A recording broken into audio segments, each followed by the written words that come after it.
would like to briefly mention some of the progress that has happened, in part due to the cheerleading and efforts of this council. XM, where's Fred? Fred, XM reauthorization. Three FTAs and some significant progress, as we learned this morning, on TPP. Export reform,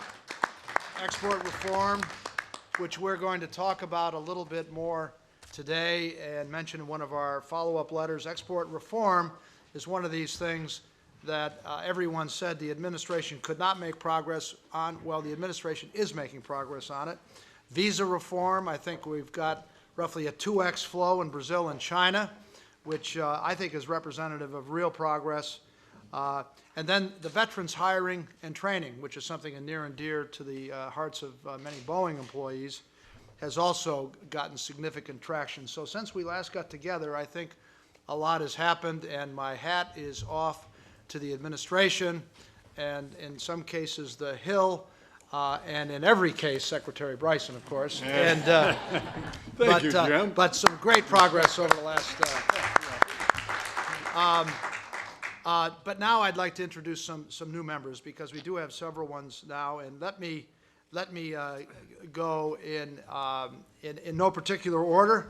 But we are going to start with Denise Morrison, CEO of Campbell Soup. Denise, we saw her earlier today. Denise, she'll be serving on the Global Competitiveness and the Workforce Readiness subcommittees. Gary Loveman. Gary, where are you? CEO of Caesars. Gary will also serve on the Workforce Readiness subcommittee. Congresswoman Betty Sutton, Democrat from Ohio. Thank you very much for being here. And Jim Gerlach, who I just saw a minute ago, Republican from Pennsylvania. Here he is. Also, two new members who are not able to be with us today, and they are both representative of an engagement, state and local government, that I think everyone on the council felt was critically important for a number of our initiatives, particularly the trade-oriented ones. Governor Dan Heineman, Republican of Nebraska and chair of the National Governors Association, could not be here, but he has just recently joined the council. And Mayor Antonio Villaraigosa. Sorry, I am sorry, Antonio. Democrat of Los Angeles, as one of the largest employers in Southern California. That's a bad mistake for me to make. And president of the National Conference of Mayors. It'll be really good to have these two gentlemen. But we do have Mayor County of Des Moines here, who is going to stand in for Antonio. And at time permitting, a little bit later, we might ask him to make a comment or two. And I just, there he is. Thank you very much for pinch hitting. Good to have you here. This is quite a distinguished group, and we are going to benefit from their advice and counsel.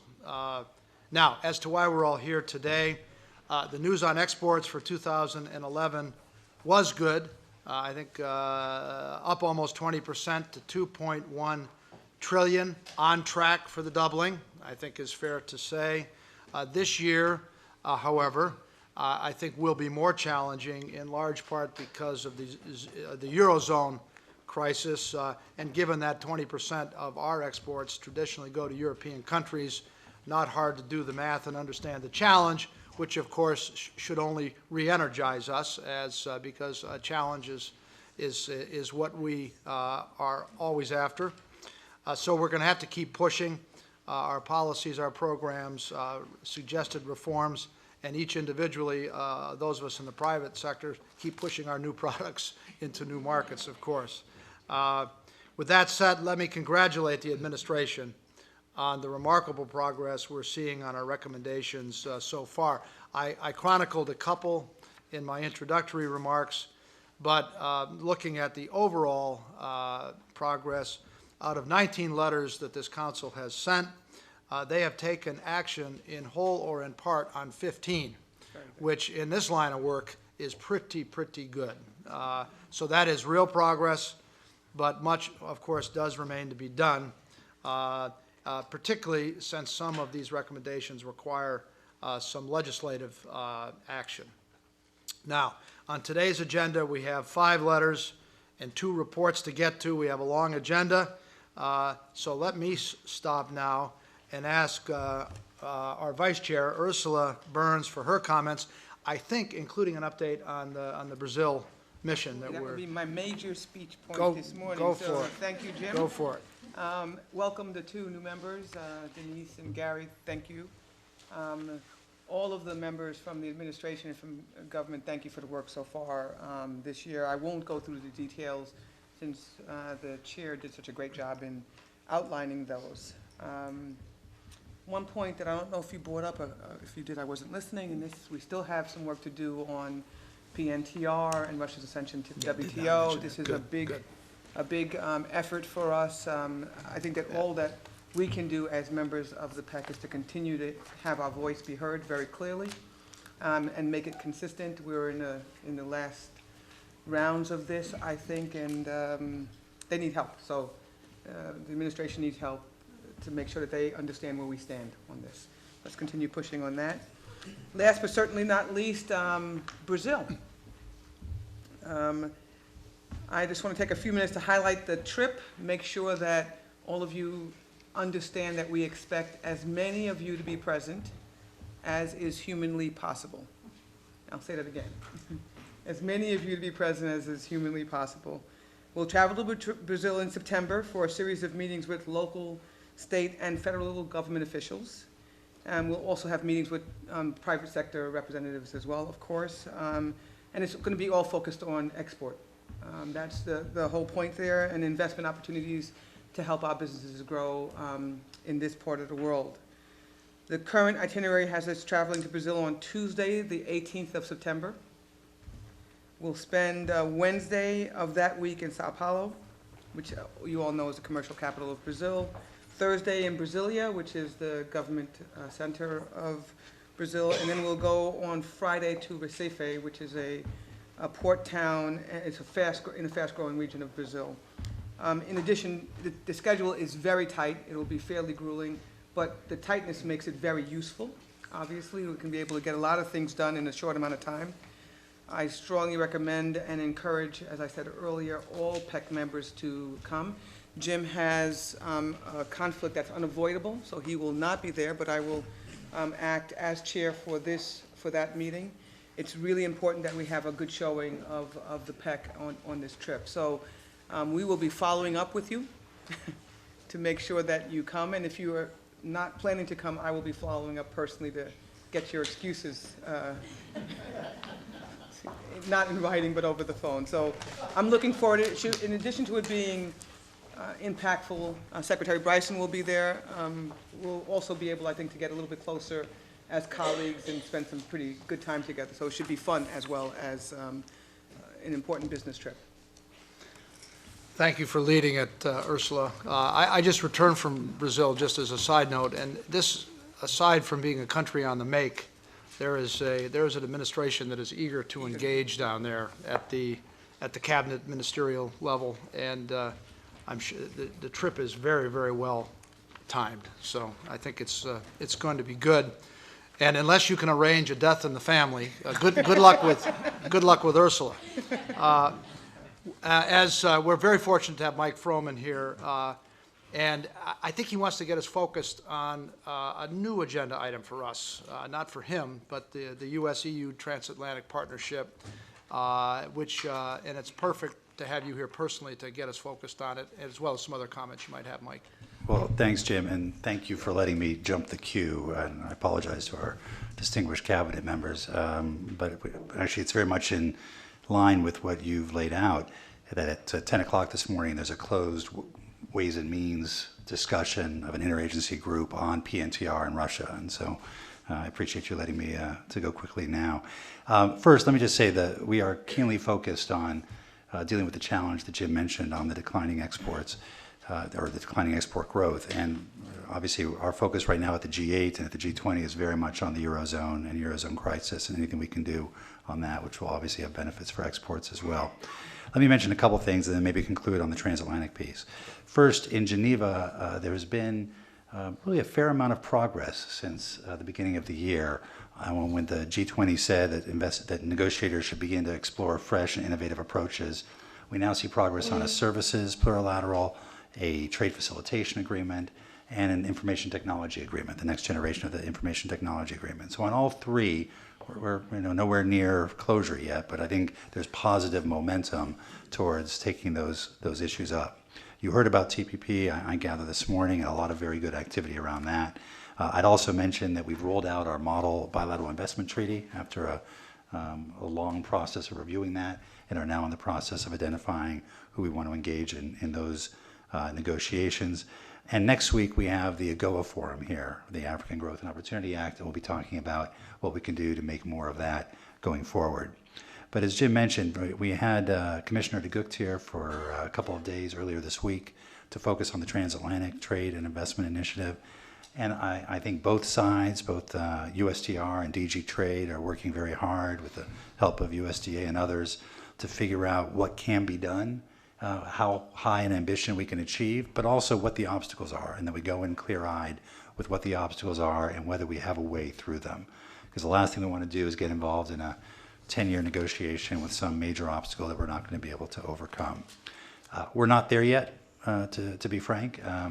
We're making progress. We're, I think, identifying where we might be able to go on a number of issues, but there are a number of long-standing issues, whether it's in agricultural market access or agricultural regulation or technical barriers to trade, and how our regulatory systems and our standard systems create unnecessary barriers to trade, but are also very difficult to get beyond. And all I can say is we are working really quite well with our European counterparts to see if there's a path forward. And if there is, obviously there'll be a lot of political support on both sides for moving this forward. Last thing I would say, just on the legislative front, clearly our top priority right now is PNTR for Russia. There's been some good movement in the House and Senate. There are hearings coming up, and we expect markups to come up as well. There are obviously a lot of issues in the U.S.-Russia relationship that need to be dealt with, and we're engaged with Congress on that as well. But you all know better than anybody the impact that will be felt if Russia joins the WTO, as they are expected to do in the next month or two, and we haven't lifted PNTR, and we'll be put at a great disadvantage.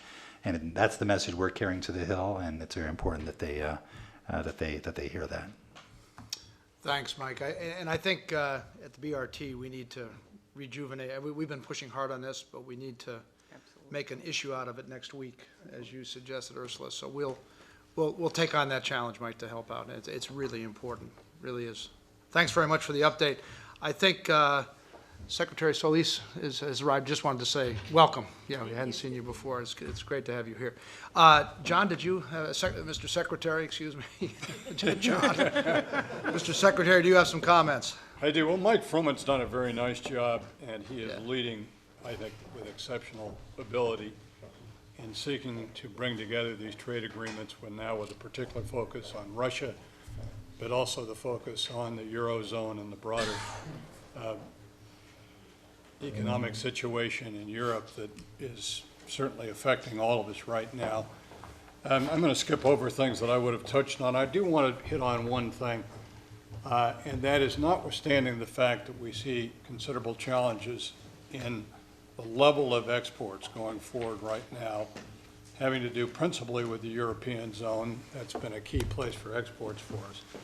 But I do want to pick up, Jim, you mentioned this, but the all-time record for exports set in the United States, and I think most people think of these things as maybe there's been an increment since the recession. This is the all-time record, $2.1 trillion in U.S. exports, highest ever in American history, and that reflects the historical progress under this National Export Initiative. So we know the President set out this, what was seen as at least incredibly ambitious, very difficult mark to set, and we're continuing forward, and we're continuing to focus on, and Germany actually had a good quarter, for example, the first quarter here, to keep charging ahead to meet this doubling within 5 years. That means by the end of 2014. And with that, it's important to underscore, we've increased the number of exported jobs by 1.2 million So the jobs, yes, the rate of job growth now in this last month looks like it's declining some. And we've got to keep having the confidence in the sense we're going to charge ahead, and that's private sector and public sector working together, but there's a lot there. So historic progress, exports up 36% since 2009. We can't let up. There's a lot to be done there, and I won't take that further. I won't touch on the free trade agreements, you know, that we've put in place, but wherever I go, I indicate something that we want the country to know, and I think you, members of this council, can assist a lot in this. So we have the Colombian free trade agreements. They're now in effect. About 80% of the tariffs on exports, so U.S. exports to those countries, are now zero. So that is a huge impact. And what we're finding is what we need to do is better convey this message to exporters around the United States. And of course, the big companies will tend to recognize that, or at least have the resources that is brought to them pretty quickly. But the medium and smaller businesses that are typically in these supply chains in an important way need to understand that better. And so I understand that many of you in the Export Council, President's Export Council, are conveying that message around the country. Let me touch on one that Mike didn't touch on, and it's a very big deal, and it's some ways understated, and that is the strength of our travel and tourism sector. And one of the early recommendations of this council about 2 years ago is that we'd put greater emphasis on that. And we're doing that, and we at the Commerce Department have the lead on it, but the President directed in January that Secretary Salazar, Department of Interior, and I put together in a 90-day period, and we did that, a national travel and tourism strategy. And we've just released that. Our goal is to increase these exports from a record of $153 billion last year to $250 billion annually by the year 2021. So through this Travel and Tourism Advisory Board, which is the private sector board that advises us, and it's excellent, they're playing a key role in implementation on that. So that's a big, big slice, and it is the largest single services export that we in the United States have, and the dollar consequences are very, very significant.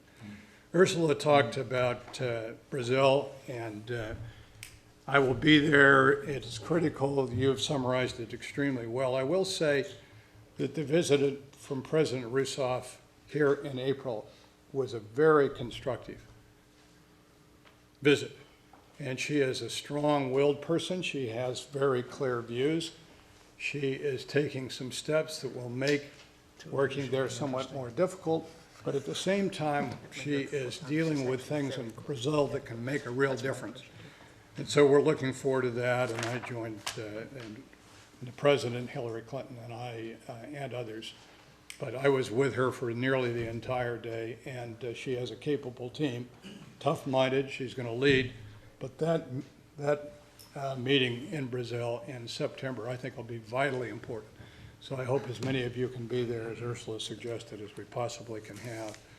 Let me talk finally just at the state and local level, the U.S. Conference of Mayors, National Governors Association, joining this group. As we know, a lot of the real work is done at the state and local levels, and so we're working a lot with them, and the Brookings Institution is particularly led in that area. And so I won't take that further, but I would say that's something we're deeply, deeply involved in. I'm going to stop there, Jim, Okay. and I know there's so much more to do, but thank you. Thank you very much, Mr. Secretary. Listen, I guess Secretary Vilsack, are you prepared to make a comment or two? Sir. We'd love to hear from you. Okay, thank you. Yeah. Jim, thanks very much. Obviously, we're very, very pleased with the progress that we've made in agricultural trade. Last year, the American agricultural economy was the strongest it's ever been in the history of the country. Farmers recognized record income, and in part because we had a record year in terms of exports. We had a $42 billion trade surplus in agriculture. This year, we expect another strong year. We just revised our forecast up $3 billion so that it is very, very close to last year's number. The last 4 years will be the best 4-year period for agricultural exports in the history of the country. There are many reasons for that. Obviously, it starts with the extraordinary productivity of American farmers, ranchers, and producers, and the extraordinary partners that they have in the agricultural business community, some of whom are represented here today. But it's also as a result of a strategic framework that we put in place at USDA, focusing on 20 countries where we felt we had the greatest opportunity to move the dial more quickly. A record number of trade shows and reverse trade shows have been sponsored by the USDA. We're working hard to eliminate sanitary and phytosanitary barriers, of which there are many, over 1,400 last year. And we're aggressively using our export guarantees in partnership with the XMIM Bank, which is doing a fabulous job. And we're obviously taking advantage of the recently passed trade agreements. We understand and appreciate that not only does American farmers and ranchers benefit from this, but it is a job creator. Every $1 billion of ag sales helps to support 7,800 jobs at home. So we obviously want to continue to expand.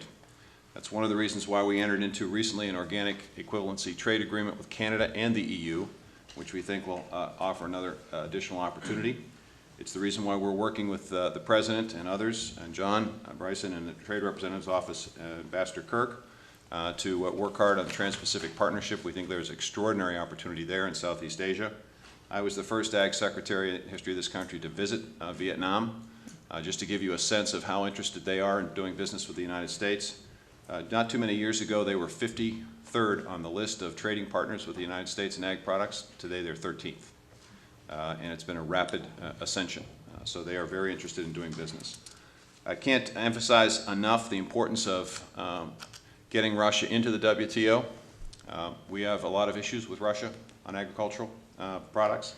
Oftentimes, it's very difficult to deal with the Russians because they don't necessarily deal in a science-based or rules-based system. So it is important and relevant to our ability to expand exports in Russia to get them into a system where they have to play by the rules. So any help that you all can give would be greatly appreciated. One last comment, and that is that in the list of things that you all are going to discuss, you may want to also pay attention to what I like to refer to as the Food, Farm, and Jobs Bill, which traditionally is referred to by others as the Farm Bill. It's something you may not often think about as relevant to your lives, but it is. The reality is it has a trade section, which is important. There is likely to be several different attitudes about this, but we want to obviously get it done before September 30th when the existing legislation expires. It would be quite chaotic if we do not get this done. So any help that this committee could provide would be helpful. Thanks. Thank you very much, Mr. Secretary. Good progress, and we'll take on the challenge that you've suggested to us. I've just noticed that Alan Kruger, Chair of President's Council of Economic Advisors, has joined us, and perhaps we could entice him to make a couple of comments on the economy. Thank you very much. A year ago, this time I was giving final exams at Princeton.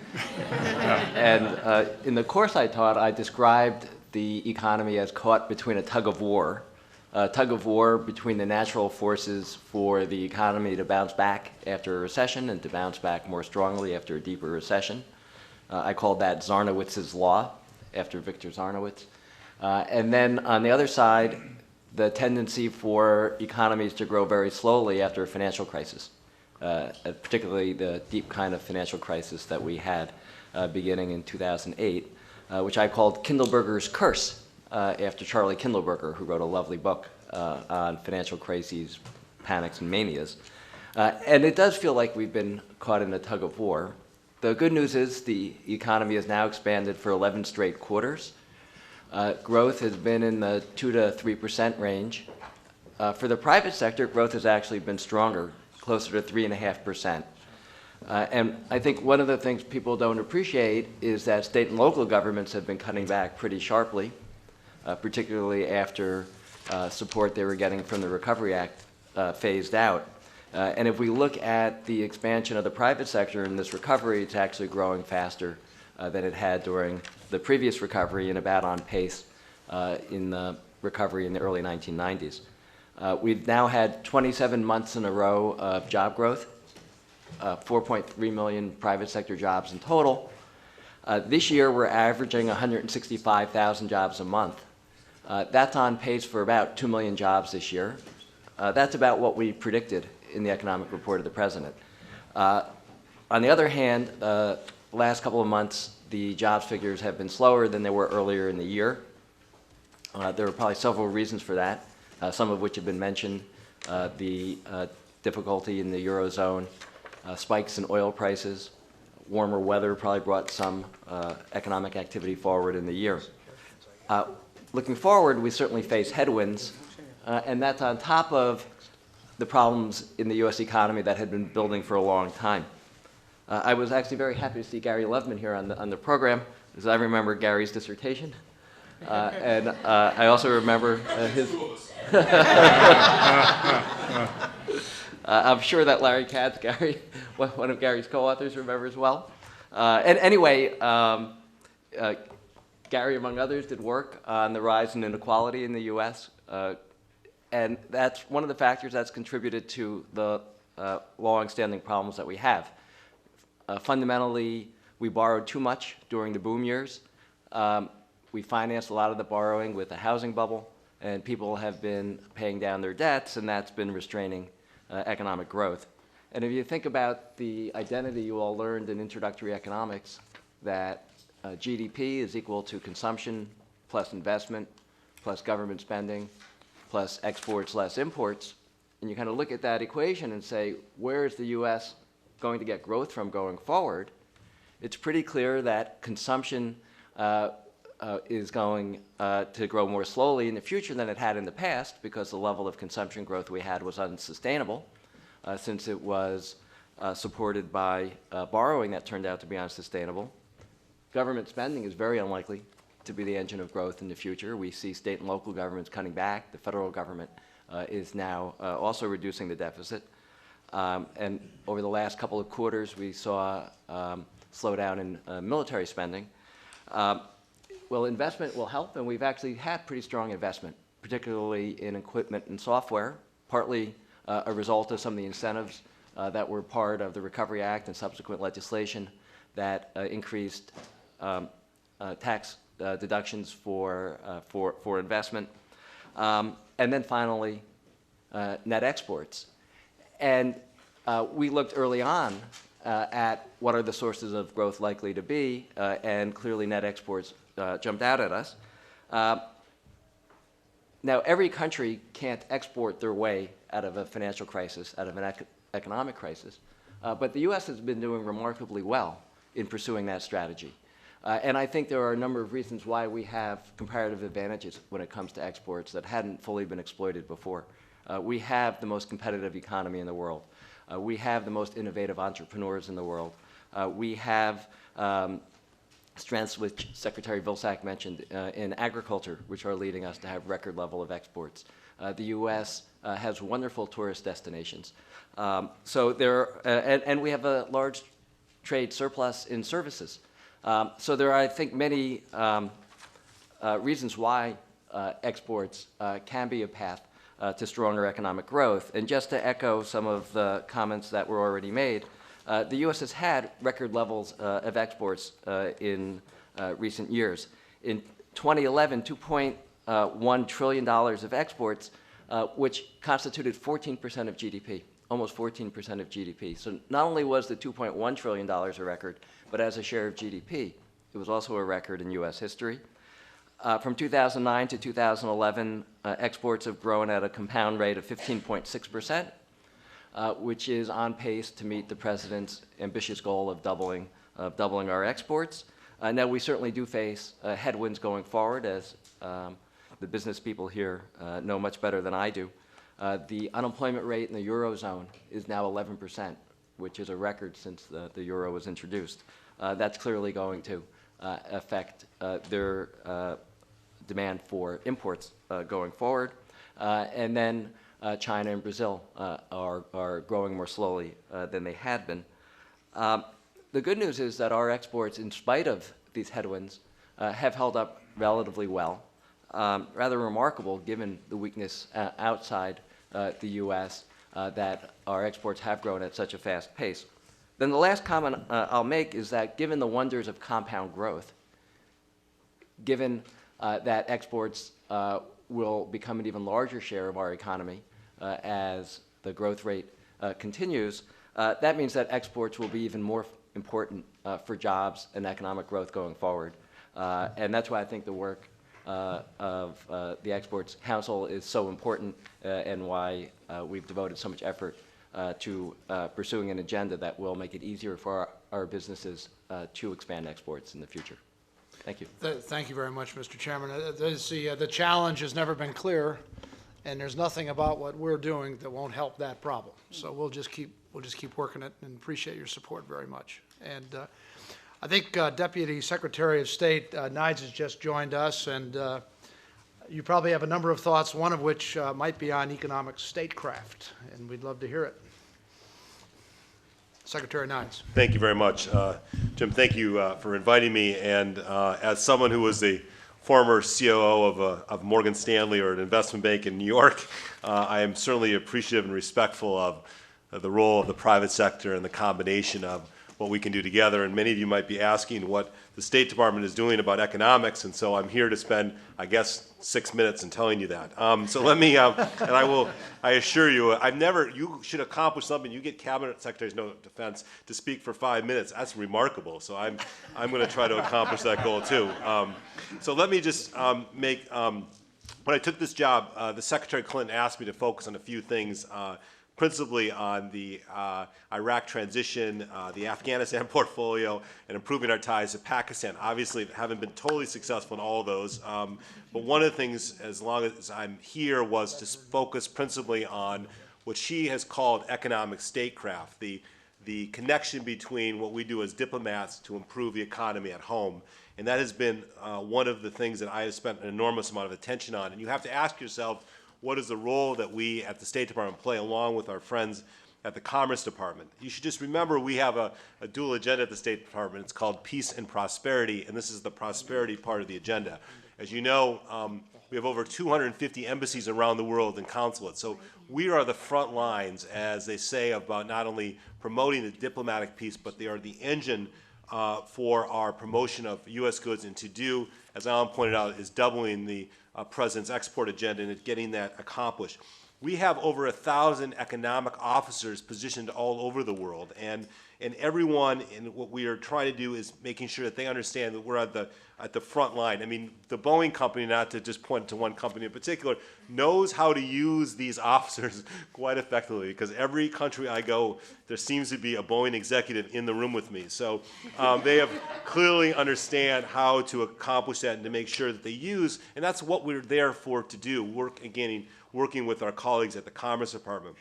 So what we have tried to do with our economic work is to focus on a handful of things. And people say, how do you get people to think about at the State Department differently about their economic work?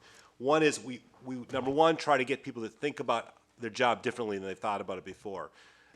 We have, as you know, consular officers, and we have political officers.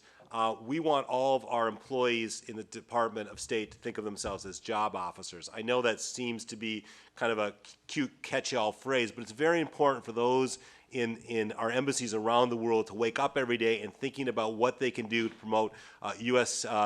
Exports and promote American jobs. And I think they're getting that message loud and clear. The second thing is that we're trying to align incentives.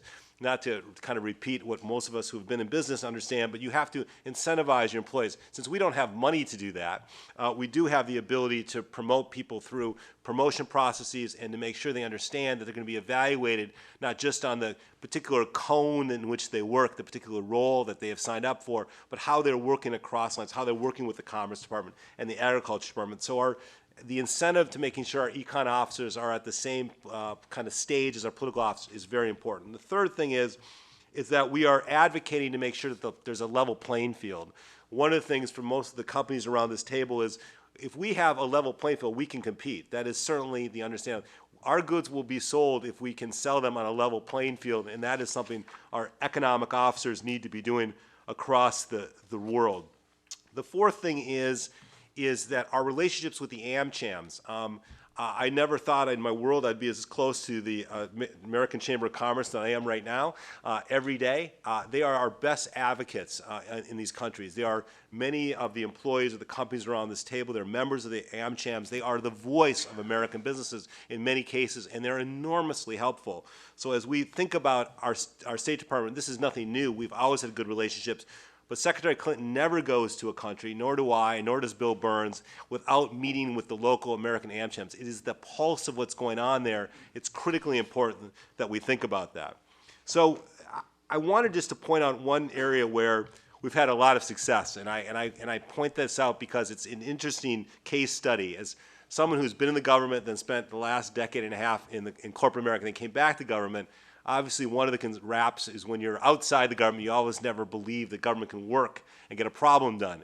I fundamentally believe that's a misnomer, and when it works, it really works well. And the case study has been on this issue around travel and tourism, and thanks to the work that the Secretary of Commerce and Secretary of Interior have done, and quite frankly, when the Jobs Council, which was involved in this, talked about the need to improve the ease of getting tourists from across the world to the United States, and why aren't we taking advantage of that? As you know, it's the one simple place where for every 65 tourists that arrive in the United States, it creates one American job. So obviously you would say, let's open up the borders and make sure that we have as many tourists. That obviously makes a lot of sense to us. But like everything in the world, it's never as simple as it's presented. But one thing, it became clear to us that we'd had extraordinary wait times in Brazil, in China in particular, in India. And the Jobs Council and the President want us to focus on this like a laser. And through the hard work of our consular officers, who are the men and women at the State Department, who are on the first lines of defense, because just remember, we want people to come to the United States for all the right reasons.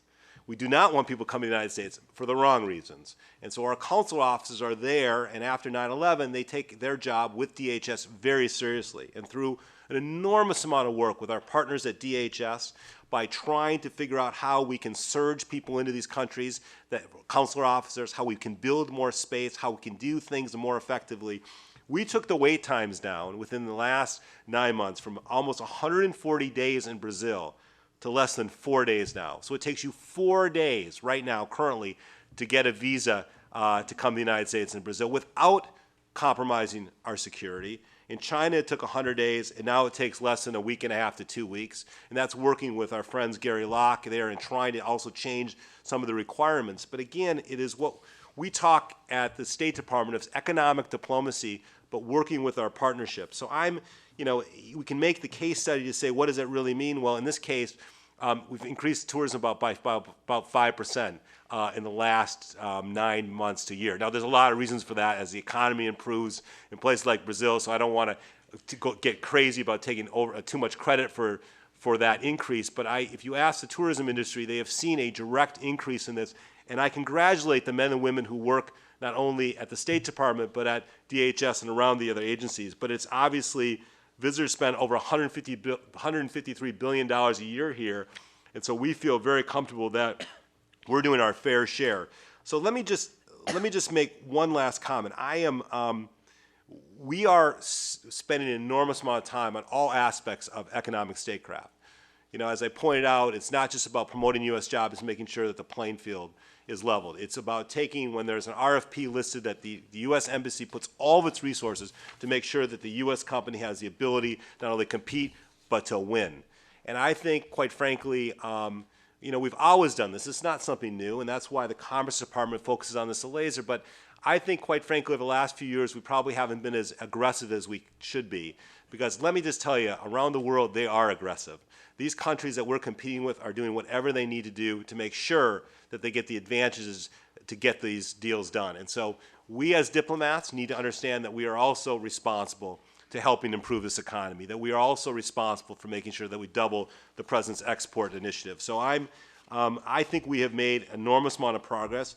I just want to also say that as someone, again, who has been in and out of government, when we work together, when the private sector and the public sector work together, it is an enormously powerful tool. I see it every day in what we do. I appreciate the work you all are doing, so thank you very much, and we'll continue to try to do as good a job as we can do. So thank you very much. Tom, thank you very much for those comments. And the reason you see a Boeing employee wherever you go is because you get things done, and we really appreciate it. We really do. Listen, we have three people that I'd like to, I don't want to force to make comments, but if any one of the three would like to, as we mentioned before, we had Congressman Gerlach, Congresswoman Sutton, and Mayor County from Des Moines. If any one of the three, perhaps we could start with you, ma'am, and if you'd like to make a comment, we can just go around the room. Sure, thank you very much. I'm honored to be here. I want to thank all of the fellow members of this council for your warm welcome and your dedication to increasing exports and creating jobs in this country. For nearly 6 years now, I've had the honor and privilege of representing Northeast Ohio in Congress, from the steel mills in Lorain County, Ohio, to the auto plants, assembly plants, and other auto industry components in Northeast Ohio. We embody the heritage of taking something of lesser value and creating something of greater value that all Americans can be proud of. We know that our workers are the best in the world, but we also know that without a stronger and fair export policy, their talents can never meet their full potential. So today, as we have this opportunity to talk about some of the major obstacles that our businesses face when they work to export goods, as well as some of the major opportunities that we've already started to hear about, we as a nation can come together to help our manufacturers and workers, and I look forward to being a part of that. One of the major issues we're addressing today is the need to help small and medium-sized manufacturers export goods and create jobs. And in my time in Congress, I've met with, as you might imagine, countless manufacturers throughout our district. Speaking with owners and workers alike, I've seen their potential, and I stand with the members of this council dedicated to doing all that we can to empower them to grow and compete. Implementing measures such as creating individualized state and local export plans, boosting the importance of trade promotion tools can help our small and medium manufacturers send more of their goods overseas so that we can create more jobs here at home, but we have to get it right. So again, I want to thank the members of this council for your time and your effort in supporting the working men and women and businesses of this country. It is the work that we do here that gives hope to every American that they will always have a fair chance at that American dream. And so again, thank you for the warm welcome, and I look forward to working with all of you. Thank you, Congresswoman. Congressman? Just thank you very much for the opportunity to be on the council. This is my first meeting, as was mentioned. My district is outside of Philadelphia in southeastern Pennsylvania. I'm in my 5th term. Serve on the House Ways and Means Committee, and before that was on Transportation and Financial Services. We have a very diversified economy in southeastern Pennsylvania, from pharmaceutical, biotech, biomed, medical device, steel, agriculture. And so working here on the council is going to be a very educational experience, and I look forward to it very, very much. Thank you. Well, we appreciate the leadership of both of you, and welcome to the council. Mayor County, a quick comment? Sure, and I want to thank the group for recognizing the importance of state and local governments. I think that we serve sort of as a linchpin as we work with local businesses and government agencies, and how do we increase our export capacity. We know that in local governments, it's all about jobs. We want to see our cities grow, and of course I apologize for our President, Antonio Villaraigosa, for not being able to attend here today, and of course probably a lot of you are thinking, why Des Moines? But for those of you who, I'm actually here to support Secretary Vilsack and former governor, I might add, and also former mayor. So at any rate, here we are.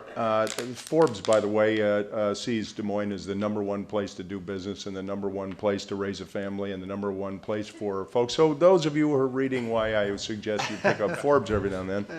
But more importantly, I think that local governments, we know in our areas, whether it be local or regional, how it is that we work and what our obstacles are, what our opportunities are, and what are some of those blocks and hurdles.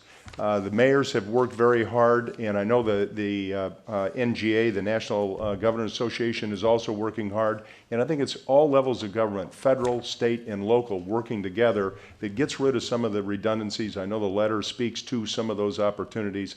And we thank you all for letting us be at the table. We want to be strong partners, and I think together that's how we're going to move our exports and job growth forward. Thank you very much, Mayor. I mean, this is a big deal to engage state and local government in a meaningful way, and your participation today is very meaningful. So thank you very much. Mary, we blew by a time when it was natural for you to make a comment after the Chairman Allen's comments. Would you like to jump in for just a second? Sure. Thank you very much. And it's great to hear about the continued progress and achievements that are being really accomplished by the administration, and I think the dedication of this group to continuing exports.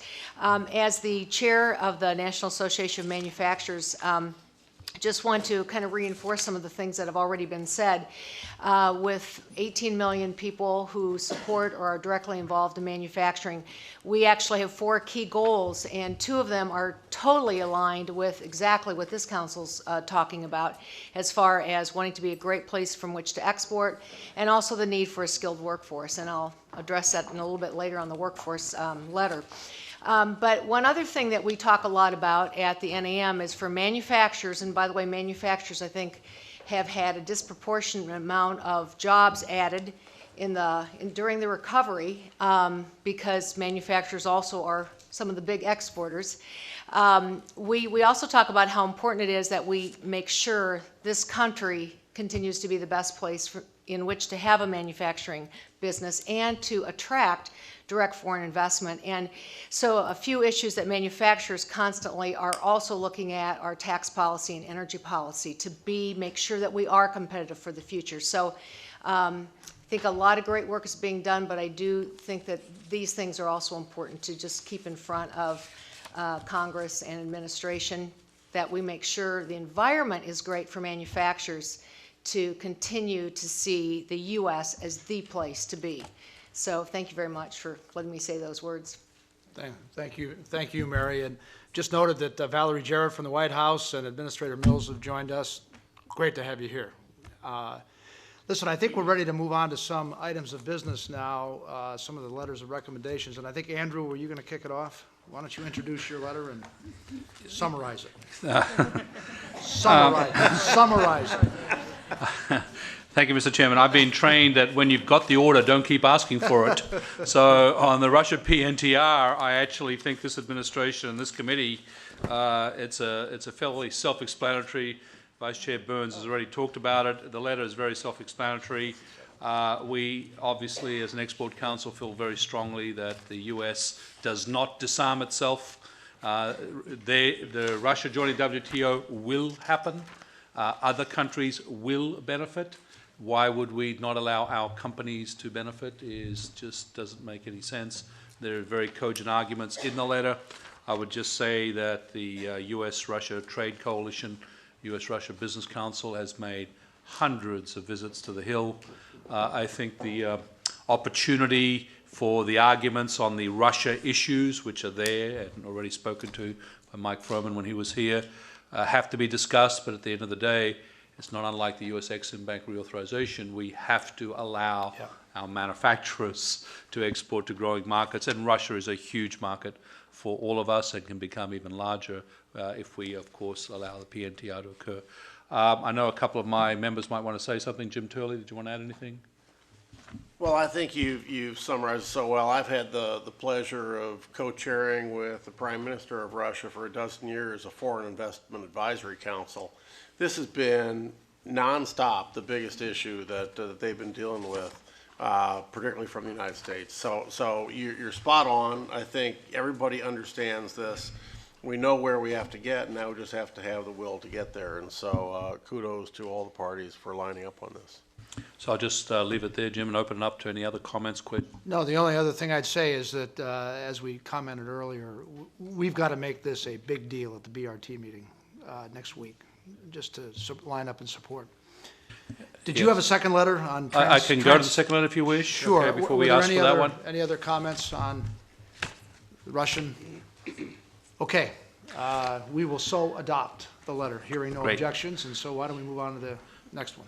Yes, again, this is one that's emerging and become an administration priority, and one that we have studied extensively, and that is, of course, the transatlantic partnership. And needless to say, at this time of great economic woes across the Atlantic, there's a lot of engagement on this topic. It's very, very clear that the relationship, really goes back to the Marshall Plan, and really, we can't speak too strongly about our European colleagues, and our U.S. presence in Europe is strong. My own company is, 1/3 of the company is in Europe. So if you think about a global company based out of the United States, think about us as also part European, and that means that the trade flows between the two continents, the two large markets, huge in equal in size, we have to rejuvenate, reactivate the partnership, and there's been a lot of meetings, both sides of the Atlantic on this topic, and the letter speaks really to the opportunity. It speaks to some of the topics that are going to take a lot of work, and there's no question, whether it's sectorial like agriculture, or whether it's tariff and elimination of tariffs on key industries. There's a lot of work that needs to be done before this probably becomes reality. But much like the work that we've done on other trade agreements, TPP, this morning, we have to begin. And I think what we're really asking for is that obviously the letter speaks to beginning it, and that we would ask this council to adopt the letter so we can recommend to the President, and that we actually start this year, not wait for November, just start this year. It hasn't stopped us doing other things before, and it should stop us now. Any other discussion from any other of the committee members?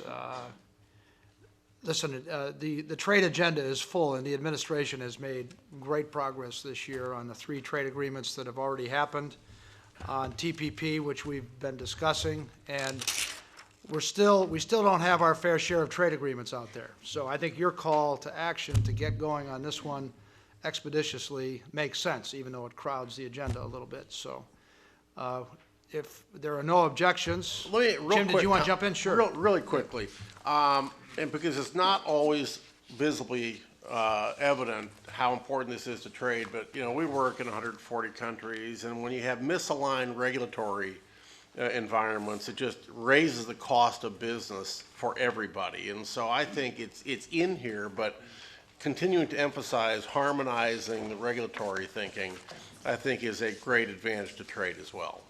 And of course, the committee importing European regulations to here, or exporting US regulations to there, is very costly and very inefficient. So this harmonization point is a very big non-tariff barrier. Okay, any other comments? Hearing none, we will adopt the letter. Thank you very much, Andrew, for your leadership and your team's leadership on both those issues.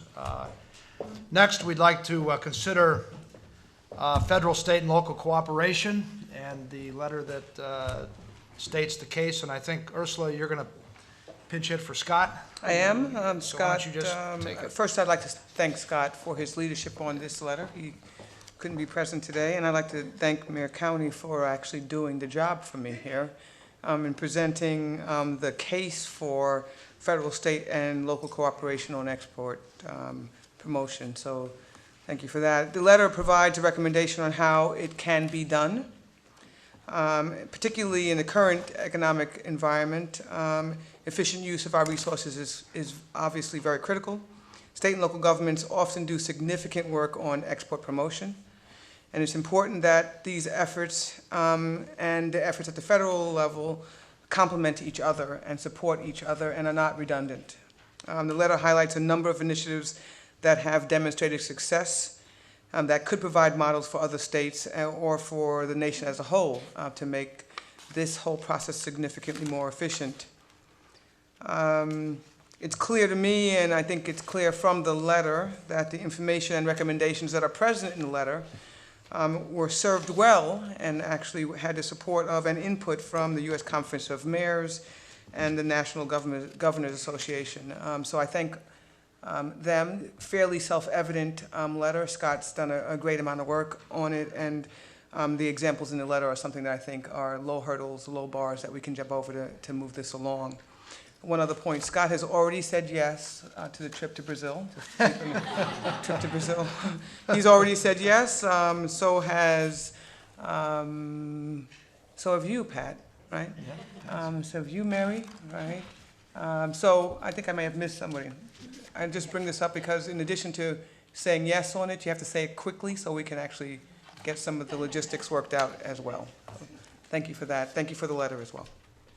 Okay. I think, well, first of all, are there any additional comments? Yes, Mr. Mayor. I'd just quickly like to say that to reemphasize the importance to local governments on the export potential.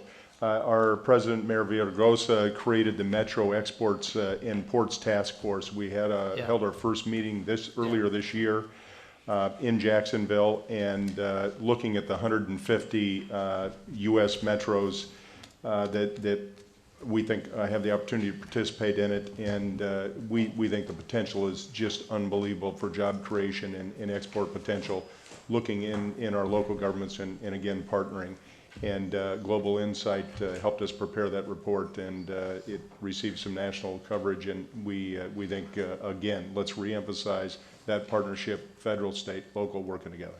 I think it is absolutely the key to actually operationalizing a lot of great thinking, is this local partnership. And Gene, you found some similar dynamics out in the field as you've moved around. Do you have a comment to make on this? I think that what we try to do in conjunction with the Griffins is create that same atmosphere, environment, I should say, with regards to Metro Exports. So it's also in line with the mayor of the LA that's been working with us on these things.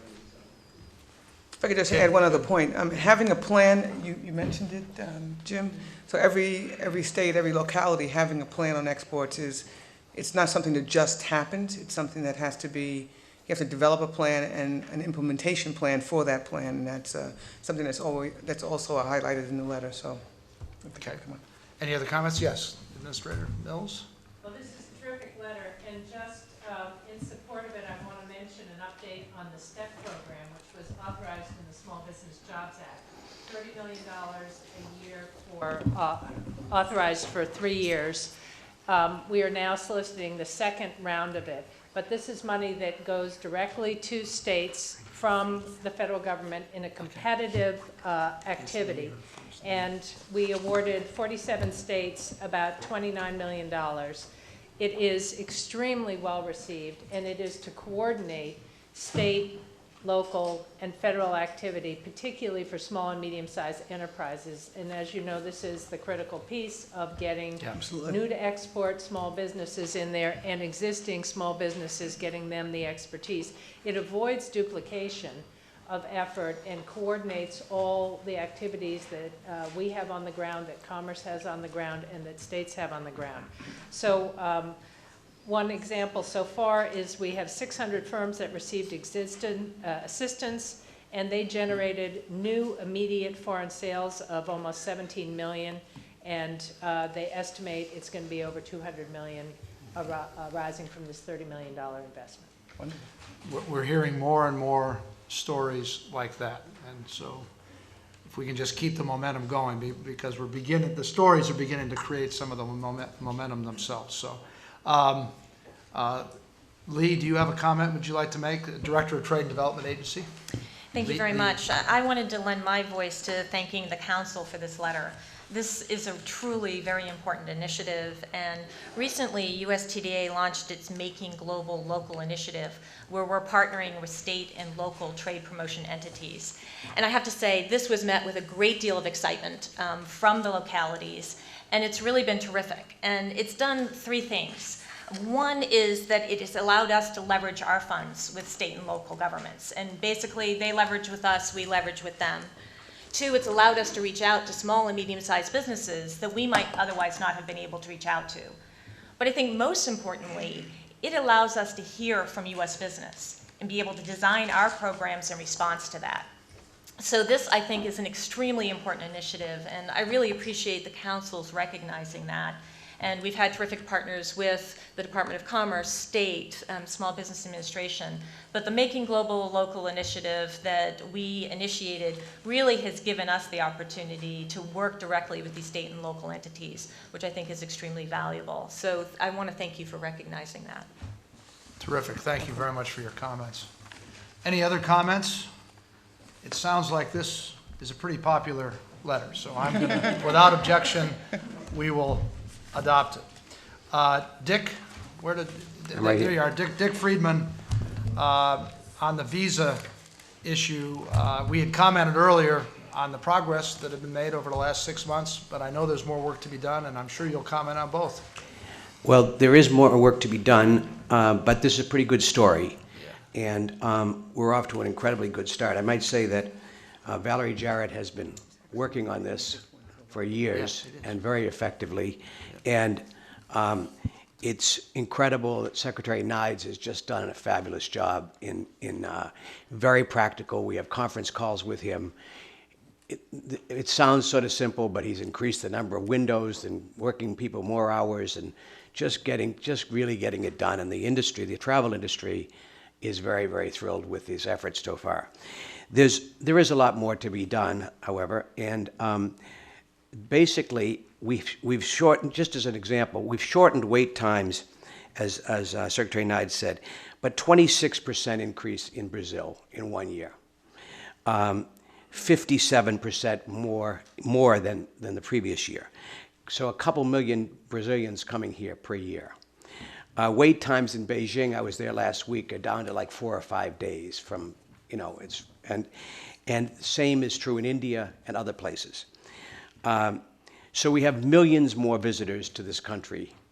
And the average Chinese, I think, who comes here spends something like $8,000 on the ground in the US, not including airfare or hotels. They spend real money. The goals here are to continue to work on shortened wait times, longer-term visas, opening more windows and more hours and more consulates so that people don't have to travel thousands of miles to get a visa, people working longer hours, and increasing the number of visa-waived countries. All of these are incorporated in our letter. So there's been enormous progress. The industry is very pleased with the progress. We got a little ways to go. It's not over. And I might say that the letter speaks for itself. It does not speak to another visa issue, which I think the Council has got to deal with over time, which is the H-1B issue. And that is a big issue that Secretary Nides and I talked yesterday about it, actually. He said everywhere he goes, he runs into this issue. So I think we've made enormous progress on tourist visas. We got a long way to, we still got more, there's more fat there. But the H-1B issue is something we should take up in the future because we're losing very talented people and it's hurting our economy. But I think we have a good story here. Thank you. Thanks very much, Dick. I think the progress has been very significant, and I think there was a lot of cynicism around it, but a lot of accomplishment has blown through all that. So your leadership, and Valerie, thank you very much for making it real. I might add that one of the things that in the letter is a statement that worldwide we want to see a goal of not more than 2 weeks to get a visa in any country in the world, and that's an achievable goal. And it's dramatic improvement over what has been, because it's been as much, Secretary, maybe as much as 6 months in some countries. Yeah. So we're going to get it down. Yeah. Well, it's a big deal, and your challenge to take on the employment-related visa situation is also one that we will take up. Very important. Any additional comments? Oh, I'm sorry. What's that? Oh, yeah. Oh, yeah, I'm sorry. Yes. Yeah. You were the other person who was going to Brazil. Thank you very much. My advice to all of you is to say yes today, Any additional comments on the visa letter? Hearing no objection, let's adopt it. Now, Raul Pedraza, who chairs our subcommittee on export reform, had a health issue and could not make it today, so I will discuss the letter of recommendation and sort of a follow-up letter on export reform. being in the aerospace and defense industry myself, I know what a tough one this is, and the progress has been significant. I mean, you all may remember the Secretary of Defense first proposed this about 1.5 years ago, and that was the right place to start this process, because this is all around national security, because the whole idea is to put tougher regulation around a much smaller number of items and streamlined processes and databases. And Congress has often been a challenge on this issue, but so there have been some congressional votes that have gone in the way of supporting this. We're now down to, we've got a recommended number of items to move from the super protected list, which includes some items from Radio Shack, okay, and that's the whole idea here. Move it over into the less protected environment. And so we have a letter here that encourages us to keep pushing to get that over the goal line. But tremendous progress has been made. Those of us in the defense and aerospace and the electronics industry understand how this makes us significantly more competitive, particularly against some of our European competitors, where they tend to not have the same kind of regulatory environment, and they don't have the same kind of technology in many cases. But so a little like the visa situation, good progress, a couple things to get over the goal line. We can help because there's some congressional challenges that still lie in front of us here, another BRT agenda item. And, but I think those of you that have been involved, thank you very much for taking on a tough one. I know Raul's done a tremendous job and could not be with us here today. So any discussion or questions on this one? I think we're, John, you. Well, I would only Yeah. add, I mean, I strongly endorse this. This is one of the more difficult challenges that we have in making sound judgments in the federal government, because national security issues appropriately deserve high credit, high recognition, but they're this series of products, Jim, as you're suggesting, where their capabilities in our industries, our high-tech industries in particular, where the products in some respects really are simply most important in the private sector and don't have dangerous national security implications at all. And so I think that's what you're saying, Jim. Eric Hirshhorn's with me here today. He and I 3 times yesterday met with various people on this particular subject. We're trying to take it as far as we can. We have to be credible with the Congress. As we do that, I think all that's moving forward with some meaningful potential, and an endorsement like this from this group will be helpful to us. Good, and I very much appreciate the cooperation between state and commerce on this one, Yes. because historically that is, and defense, it's one of these ones that cuts across three administrative giants, shall we say, that each can occasionally have a bureaucratic response to some suggestions, only occasionally. But on this one, you're coming together. This one you're coming together. Eric spends a high It's heartening to percentage see of it. his time, for Yeah. example, recently working with the State Department, and there's agreement on the part of the State Department that more of these items ought to come over to the Commerce Department list that then allows us to make them available to the private sector. Any other comments? Yes, Don. Mr. Chairman, I would just like to reinforce this point and underline a point that you made that I think is critically important. Having labored in these vineyards, including at the PECSIA, where I served for many years, going back to 1989, the key insight Secretary Gates had when he was earlier at the White House and began struggling with this in the late 80s was, in fact, that this is critical to our military strength and our continued ability to excel. Yeah. That seedbed of technological innovation that comes from the private sector, increasingly as we move to an off-the-shelf procurement strategy, is absolutely essential to keep our fighting forces in the field successful as they have been. And it's by starting there, as you just said a few minutes ago, that I think people have come to understand what Secretary Bryson said so clearly, which is this is absolutely critical not only to our competitiveness, but to our long-term national security.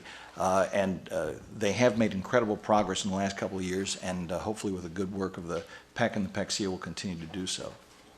Thank you very much. And I think the Department of Energy, thank you very much for your strong support. Yeah. Great help on this.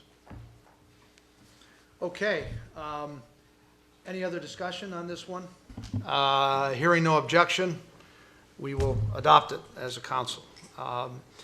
Secretary Solis, as I welcomed you earlier, would you please give us an update on labor issues as they relate to our work here? And I'll be brief. I, first of all, want to commend the council for passage of the 5 items, and want to also just reiterate how important it is for members of the council, when available, to come and meet with some of our agencies. We had a visit a few months ago, and we had some members of the council come in, and actually I think people really learned some new services that had been available that they were not aware of, and we definitely want to work with you. A lot of the things you're talking about, obviously, we're very concerned about, particularly with manpower training and readiness. And sorry that Mr. Haidt isn't here, but I know that he's been a champion on the veterans issues and getting folks hired up there. And we have some good initiatives that we're working towards with the VA to make sure that we can hire up and make sure that those veterans that are coming back, that they're credentialed, first of all, and that we provide every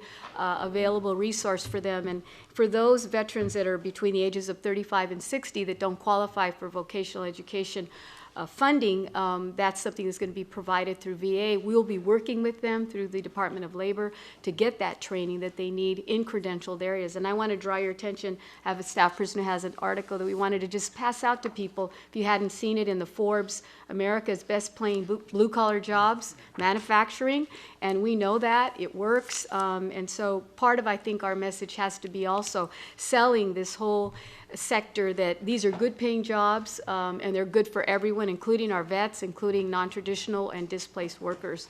So we want to work with you on that end, continue to see that we can place veterans in jobs. But then second part of it is our work with community colleges. The president is really working very hard to make sure that we lift the ante in terms of the kinds of credentialed individuals that are out in the field. And so he has a very ambitious agenda to put at least 1 million to 2 million people with credentials out there. And it doesn't mean going to a 4-year university, but maybe getting a 1-year credential at a community college. We have funding for that. We've already, through our TAA Community College Partnership Program, have put out close to, it will be close to $1 billion. There's $2 billion that will be available. The second round will go out in the summer, and some of you here I know are aware of some of the work that we're doing, because we're doing it with manufacturers and with industry. So the hook here is that it isn't just teaching for any credential, it's partnering with the business. So if you haven't taken advantage of that, go online, dol.gov, get information about where you can work with us or share information. Be happy to help provide that service. But that next round of funding will come out.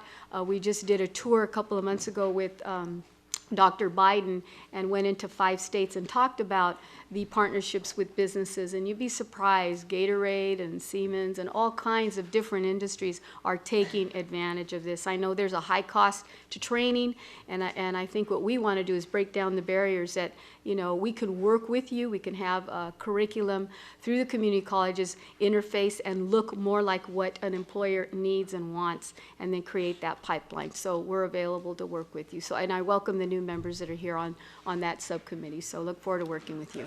Thank you. You know, the workforce training program, as you know, Boeing has had experience over the years.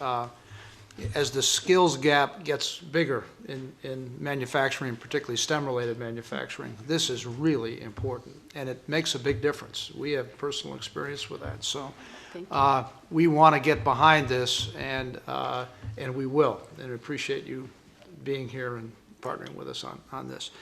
Just speaking of that, Mary, were you going to pinch hit for Bill on the workforce readiness report, which will touch on some of the things that the Secretary mentioned? Yes, thanks very much, and I'm happy to fill in, but sorry that Bill isn't able to make it today.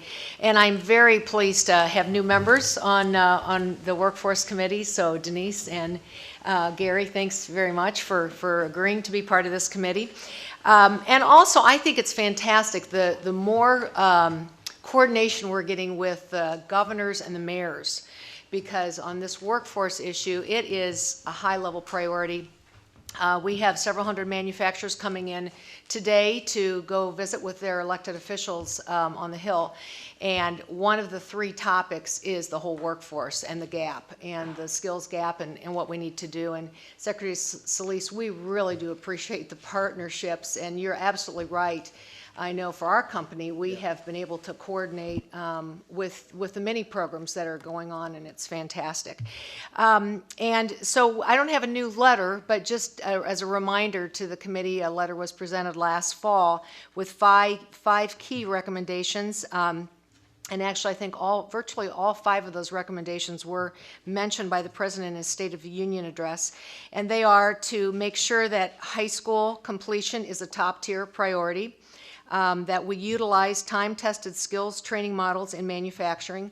And I know in the state of Iowa, for instance, the community colleges and several businesses together are working, and we have a group just graduating now with the skilled credentials for welding. And welding is one of the big areas for us as a manufacturer that we're constantly looking for skilled welders. So things are happening. I think that's the good news. I think there's good emphasis on the whole workforce issue and the skills gap, and so we are seeing some good movement.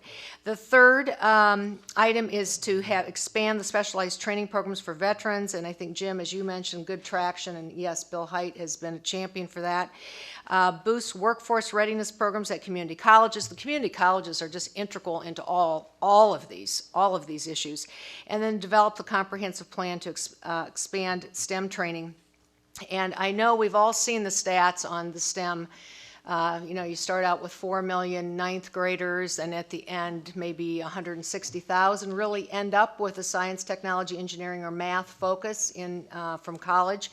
And I read a very convicting article in Harvard Business Review earlier this spring that said, I think the OECD did a comparative test with 34 nations, and in U.S. 15-year-olds came out 17th in reading, 22 in science, and 25 in math. And it was the first year in 2009 that test was administered in China, and they came out number 1 in all 3. And, that just has to make us want to even put more emphasis on workforce and on our opportunities for students. I just came back from China last week working with some of our business partners, and one of the business colleagues I was visiting with has an 11-year-old daughter who comes home from school at 5:30. She does homework till 11. This is an 11-year-old. And she has a tutor on Saturday and Sunday, and her parents allow her 2 afternoons on the weekend where she can do some other things.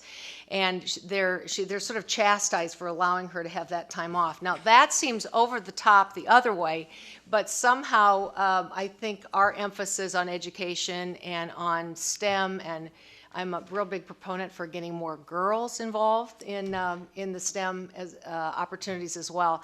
We have a great opportunity, but I believe that the focus that this council's making, the administration is making, in our states, the focus that we're getting on education will make a difference. It will make a difference. When you focus on things, you make a difference. And I think, again, the focus of this council on very key items, we're seeing good results.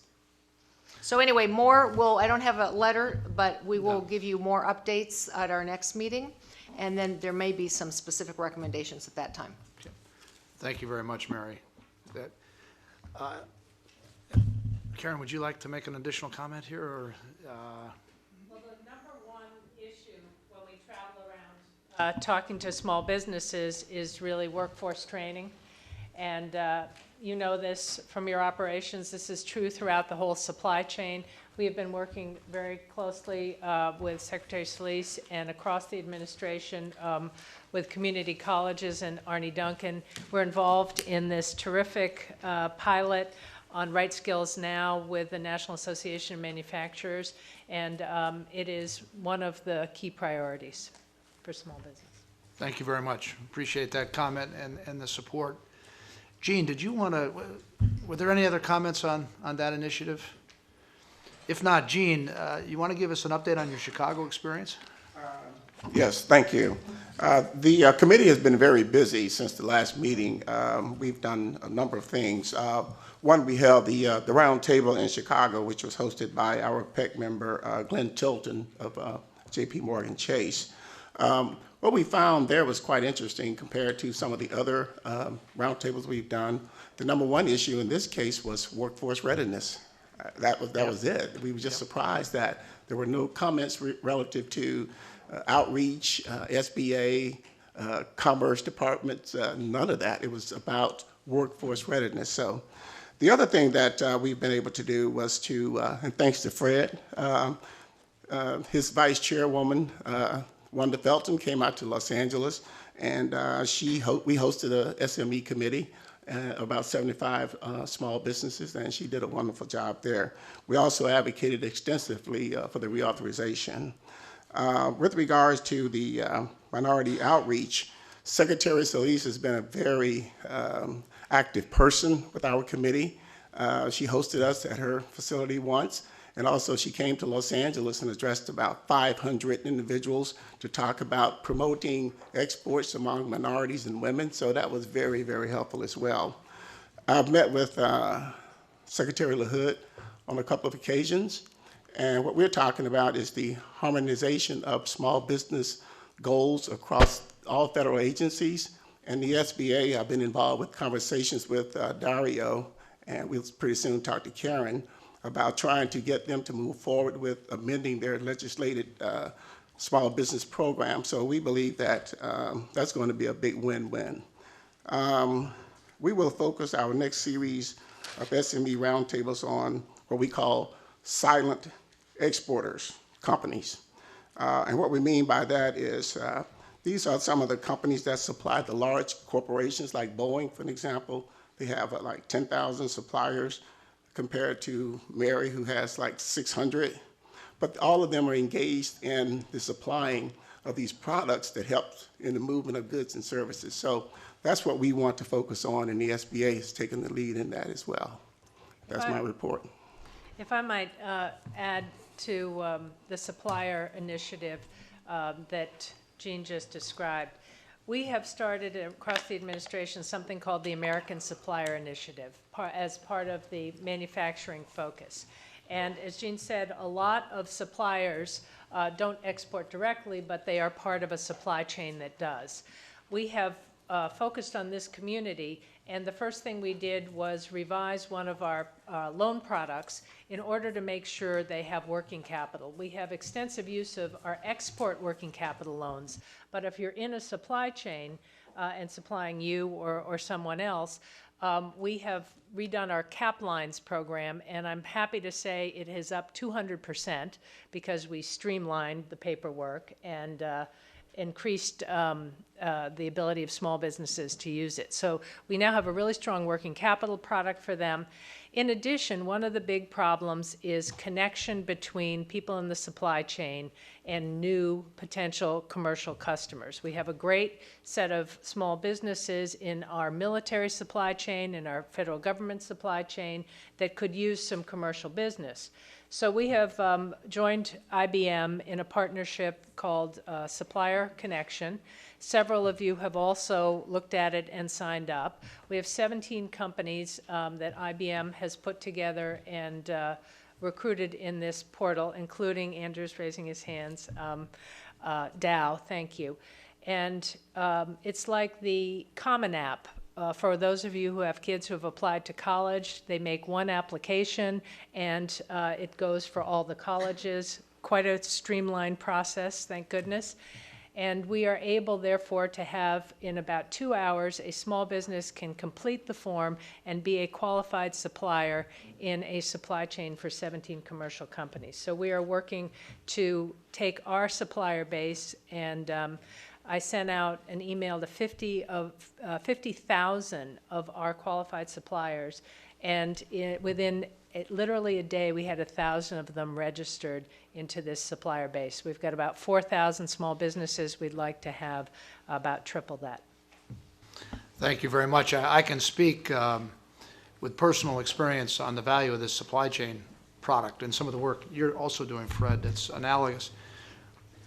Growth is an enemy of some of these people, and as the economy recovers, the working capital challenge is significant, and some capacity additions and some export financing. So this is a very timely thing for you to be driving, and we'll make sure we cheerlead it.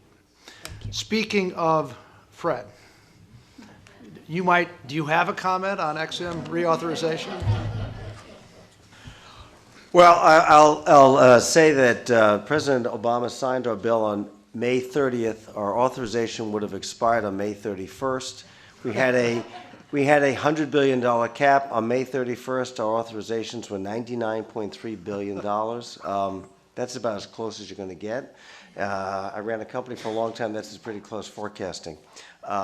So the President, the White House were fully engaged. Many, many people in this room. I don't want to name them all, but particularly Andrew Liveris and Dow and Jim McNerney and many other companies in the private sector really weighed in, and largely small businesses. What's also forgotten is 85 to 90% of our customers each year, it's only about 20% of the dollars, but 85 to 90% of our customers are small businesses, and they weighed in. We do work in every single congressional district. In preparation for this, on our website, there's a map of the United States, and when you tap on it, we have arranged every transaction we have done by congressional district. So, Congresswoman and Congressman, you can see on your iPad app, you can tap on your district, and it'll show every company we've helped for the last 5 years. And additionally, we send you a letter every month of transactions we've done in each of your respective districts, as well as to governors of every state. Just to pick up on what Jim said on the supply chain, we also have a supply chain product, but it's focused on exports. Boeing is one of our supply chain clients, as well as CAT, Navistar, Case New Holland. It really helps small businesses that are supplying larger companies for export to get paid within 3 to 5 days, as opposed to waiting 30, 45 or days or longer, which really helps the working capital. The bill that was passed by bipartisan support in both the House and the Senate provides for a $140 billion lending cap. We're rapidly approaching that. It stepped it up immediately to $120 billion when the president signed the bill last week. It'll go to $130 billion cap on October 1st, and then $140 the following year. We are already had a very strong month. We, in concern about whether we would be reauthorized and to meet the May 31st deadline, we actually approved in the last 2 days of May just under $7 billion worth of export loans, which equate to approximately 50,000 jobs. This, again, is a no-cost bill, and it's really helping us expand our exports to particularly the strong countries we're seeing this year is Turkey has been very strong. Australia may be our largest single increase. A lot of mining work in Australia, a lot of work in the Mideast. My friend to my left here, we're working on a project for the Mideast.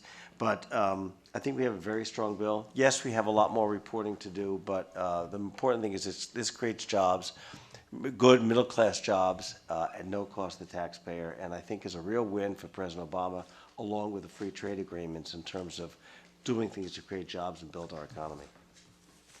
Thanks very much, Fred, and congratulations from all of us. Your tireless work here in support of the administration and the president made the difference here. So, Valerie, do you have any closing comments before we get to the end of the meeting here? Sure, Jim, thank you, and good morning, everyone. It's always a pleasure for me to stop by and visit this council. The president sends his regrets for not being able to be with you today. He left earlier this morning for the West Coast, but he did ask me to begin by saying thank you to all of the members of the PAC, as well as his cabinet, and all of the staff who do so much hard work and have really produced the kind of results that we have so far. And so everything from the trade agreements to our visa reform to the reauthorization of the XM happened because of this extraordinary partnership between the private sector, labor, state, local, and federal government. And the president really believes this is a role model for how we should work together. And Dick, thank you for that shout out, but I have to tell you, if it hadn't been for your